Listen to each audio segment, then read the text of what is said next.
లోని municipal office పక్కన దాదాపు 20 నుంచి 25 సంవత్సరాలుగా అదే ఒక బతుకుదెరువు జీవనాధారంగా భావించుకొని తినుబండరాలు చిరు వ్యాపారులుగా జీవిస్తున్నటువంటి వారిని ఉన్నపలంగా మీరు ఇక్కడి నుంచి ఖాళీ చేసి వెళ్ళిపోండి అని చెప్పేసి వాళ్ళని అక్కడ లేకోకుండా చేస్తూ బండ్లని తొలగించడం అనేది ఎంతవరకు సమంజసం అని చెప్పి మరి ఈ చిరు వ్యాపారస్తులకు న్యాయం జరగాలని వీరు జీవనోపాధి కోల్పోకోకుండా వీళ్ళు బతుకుదెరువును ఆదుకోవాలని చెప్పేసి ఇప్పటికే మున్సిపల్ కమిషనర్ గారి దృష్టికి మరియు ఆర్&ఎస్సీ గారికి అలాగే గౌరవ ఎమ్మెల్యే గారి దృష్టికి కూడా తీసుకువెళ్ళడం జరిగింది. మరి ఈరోజు పీజీఆర్ఎస్లో జిల్లా కలెక్టర్ దృష్టికి కూడా ఇదే సమస్యను తీసుకుపోవడం జరుగుతుంది.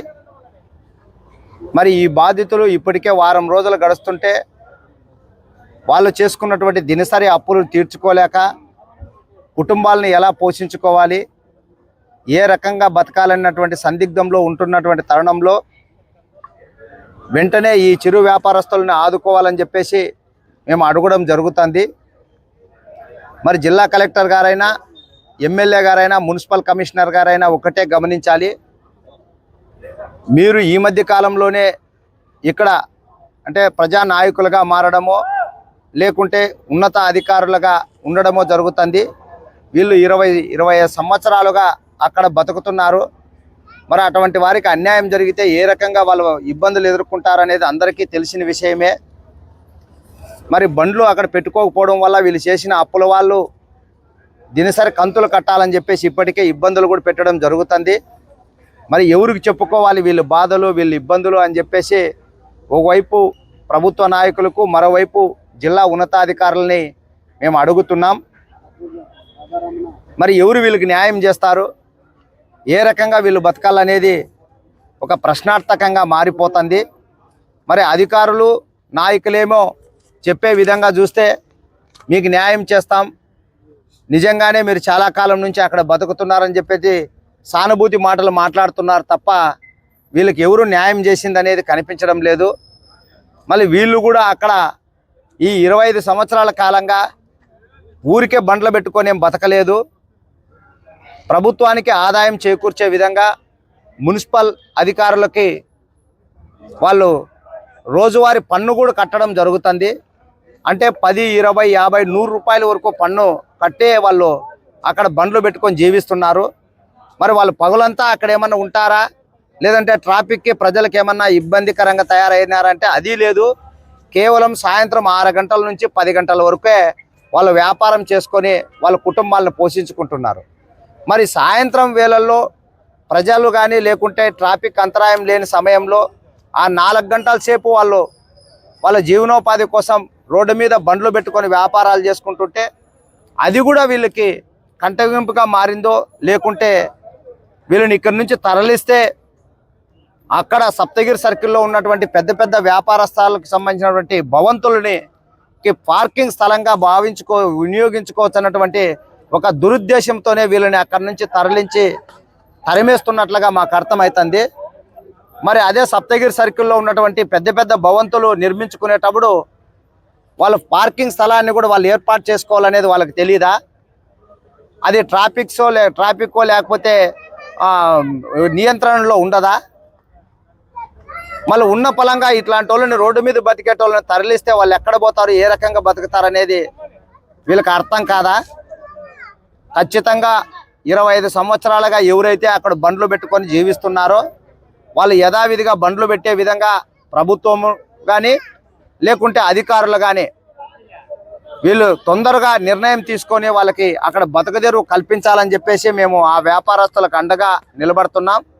లేదంటే ఈరోజు అర్జీ ఇచ్చాం, రేపు ఈ బాధితులతో కలిసి చర్చించుకొని ఏ రకమైనటువంటి పోరాటాలు ఏ రకమైనటువంటి ఆందోళనకు సిద్ధమవుతామో అదే కొంత సమయం వేచి చూస్తాం. ఖచ్చితంగా ఎమ్మెల్యే గారైనా ఎంపీ గారైనా జిల్లా కలెక్టర్ గారైనా వాళ్ళ బండ్లు అక్కడే పెట్టుకొని జీవించడానికి అవకాశం కల్పిస్తారనేటువంటి ఆశ ఇంకా మాలో ఉంది. కాబట్టి మేము కేవలం వినతి పత్రాలు ఇస్తూ వాళ్ళని అడుక్కునే పనిలోనే ఉన్నాం. నిజంగా ఈ చిరు వ్యాపారస్తులు పొట్ట కొడితే మాత్రం ఇది ఒక పెద్ద ఉద్యమంగా తీసుకుంటాం. ఆ కుటుంబాలకు అండగా నిలబడతాం. ఆ చిరు వ్యాపారస్తులు అక్కడే వాళ్ళ బతుకుదెరువుని కొనసాగించేంత వరకు వాళ్ళకు అండగా నిలబడతామని చెప్పి తెలియజేస్తున్నాం. జై భీమ్. నమస్కారం అండి. ఈరోజు అనంతపురం జిల్లా కలెక్టరేట్లో ఉన్నటువంటి రెవెన్యూ భవన్ నందు ప్రతి సోమవారం నిర్వహించేటువంటి గ్రీవెన్స్లో ఈరోజు సప్తగిరి సర్కిల్ పరిధిలో ఉన్నటువంటి తోపుడు బండ్ల వ్యాపారస్తులు ఏదైతే వ్యాపార నిమిత్తం కోసము గత 10 రోజుల నుంచి తిరగని అధికారుల పేరు లేదు. నగర మున్సిపల్ కమిషనర్ కలిశారు ఈ విషయం పైన. అలాగనే అక్కడి నుంచి R&B డిఈ గారిని కలిశారు. అలాగనే R&B సంబంధించిన ఎస్సీ గారిని కలిశారు. ఇక్కడ ఎవ్వరే కానీ మాకు సంబంధం లేదు అని చెప్పేసి వాళ్ళపైన లేని నిర్లక్ష్య పూరితమైనటువంటి మాటలు మాట్లాడుతూ వాళ్ళ పట్ల చిన్న చూపును చూస్తున్నటువంటి పరిస్థితి మేము చూస్తూ ఉన్నాం. అయినా కూడా మనము ఖచ్చితంగా వాళ్లకు ఏదైతే ఈ చిరు వ్యాపారస్తులు రోడ్డుపై బతుకుతూ 50 కుటుంబాలు ఉన్నాయో వారి కుటుంబాలు దాదాపుగా 200 మంది బజారును పడేటువంటి పరిస్థితి ఏర్పడింది. వాళ్ళు తీసుకున్నటువంటి వ్యాపార నిమిత్తంలో భాగంగా తీసుకున్నటువంటి అప్పులు కావచ్చు, చెల్లించే దాంట్లో అప్పులదారుల నుంచి వాళ్ళు కూడా ప్రెజర్ పెడుతున్నటువంటి పరిస్థితి. ఇప్పుడంతా స్కూల్ ఓపెన్ అయ్యేటువంటి పరిస్థితి. పిల్లలు చదువు అడ్మిషన్లకు కూడా వాళ్ళ పిల్లల్ని చదివించుకోలేనటువంటి పరిస్థితి. అలాగనే ఇళ్లలో అనారోగ్యంతో బాధపడుతున్నటువంటి తల్లిదండ్రులు ఉన్నారు. వాళ్ళని మంచి చెడ్డ చూసుకోవాల్సిన బాధ్యత వీళ్ళపైన ఉంటుంది. ఈరోజు ప్రజాప్రతినిధులు అంటున్నారు, ప్రజల కోసమే మా ప్రభుత్వం అంటున్నారు. ఈరోజు నగర మున్సిపల్ కమిషనర్ స్పందించడం లేదు. సుంకం చెల్లిస్తా ఉన్నా కూడా సుంకం తీసుకొని కూడా ఈరోజు నిర్లక్ష్యంగా సమాధానం చెప్తున్నారు.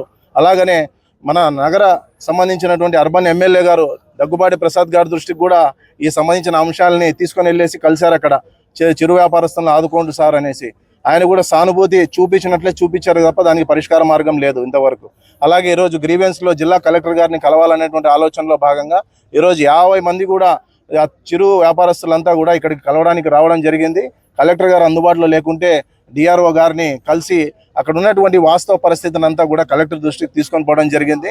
ఖచ్చితంగా వాళ్ళకి ఏదైనా తొలగించడానికి ముందు ఏదన్నా కానీ ఉంటే కన్నా ప్రత్యామ్నాయంగా చూపించే దిశ కానీ, అలాగనే రోడ్డు మార్కింగ్ చేస్తూ తిరిగి వ్యాపారాన్ని వాళ్ళు కొనసాగించే దిశగా అధికారులు ప్రత్యేక చొరవ చూపాలి. కానీ నగర అభివృద్ధిలో భాగంగా పెద్ద పెద్ద షాపింగ్ మాల్స్, పెద్ద పెద్ద హోటల్స్కి వాళ్ళకి అనుమతి ఇచ్చి వాళ్ళ పార్కింగ్ నేపథ్యానికి అనుగుణంగా అక్కడ ఉన్నటువంటి తోపుడు బండ్లందరినీ తొలగించి వాళ్ళ పొట్టగొట్టి ఈరోజు ఆ పార్కింగ్ ప్లేస్ని ఏర్పాటు చేసే దిశగా ప్లాన్ చేయడం అనేది ఇది సబబు కాదు.